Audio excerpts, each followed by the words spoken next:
19 अप्रैल को पहले फेज में 21 राज्यों के 102 सीटों पर मतदान होना है, लेकिन इससे पहले उत्तर प्रदेश में सियासी तापमान बढ़ चुका है। दरअसल कल सहारनपुर की रैली में प्रधानमंत्री मोदी ने भ्रष्टाचार पर हमला करते हुए कहा कि एनडीए मिशन पर है, जबकि इंडिया गठबंधन का मकसद कमीशन कमाना है।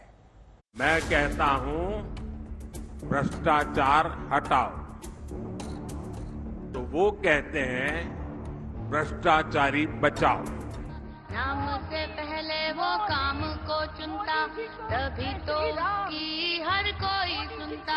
भ्रष्टाचार पर एक और हथौड़ा पीएम मोदी ने मार दिया। सहारनपुर की सभा में पीएम ने इंडिया अलायंस को कमीशन से जोड़ दिया। साथियों, कांग्रेस जितने साल सत्ता में रही, उसने कमीशन खाने को प्राथमिकता दी। इंडिया अलायंस कमीशन के लिए है, एनडीए मोदी सरकार मिशन के लिए है।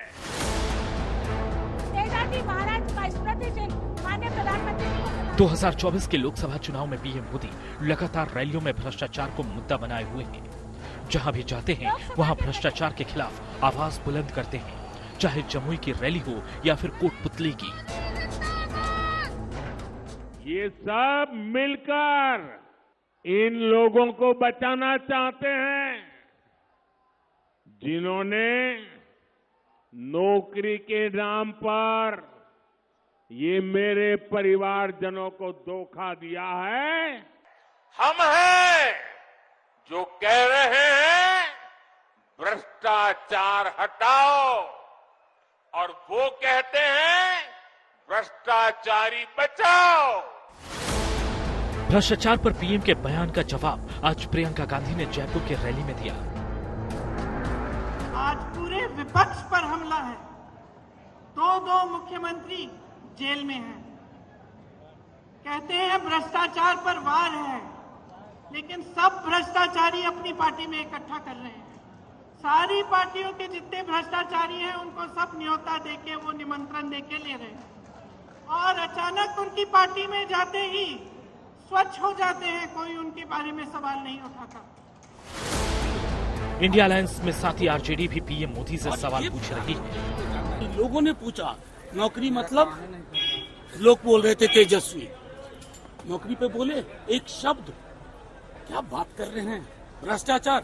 आपने कल इंडियन एक्सप्रेस की रिपोर्ट देखी, 25 में से 23 लोग जिन पर ईडी की दबिश हुई बीजेपी में गए, सारे दामन पर कोई भी दाग नहीं।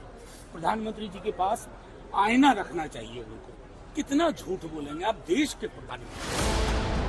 पीएम मोदी ने लोकसभा चुनाव का एजेंडा सेट कर दिया है। उसी एजेंडे के इर्द गिर्द सियासत घूम रही है। पीएम ने कांग्रेस के घोषणा पत्र पर भी सवाल उठाए।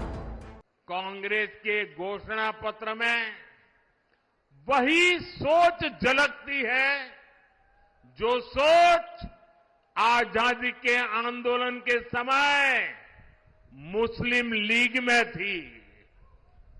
कांग्रेस के घोषणा पत्र में पूरी तरह मुस्लिम लीग की छाप है। वहीं कांग्रेस पिछले 10 साल का हिसाब मांग रही है। कांग्रेस का दावा है कि पिछले 10 साल में देश काफी पीछे चला गया है।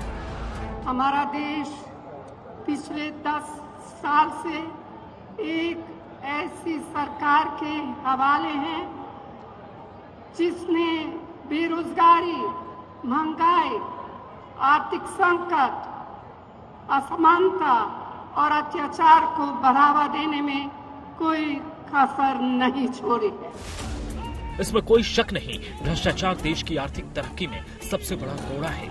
लेकिन जब इसकी परिभाषा सियासी पार्टियां अपने अपने हिसाब से करती हैं, तो मुश्किलें पैदा हो जाती हैं। ऐसे में सबसे बड़ा सवाल कि क्या पीएम ने जो मिशन बनाम कमीशन का मुद्दा उठाया है, उसकी काट विपक्ष के पास है। इंडिया अलायंस आज तक ब्यूरो कमीशन के लिए है।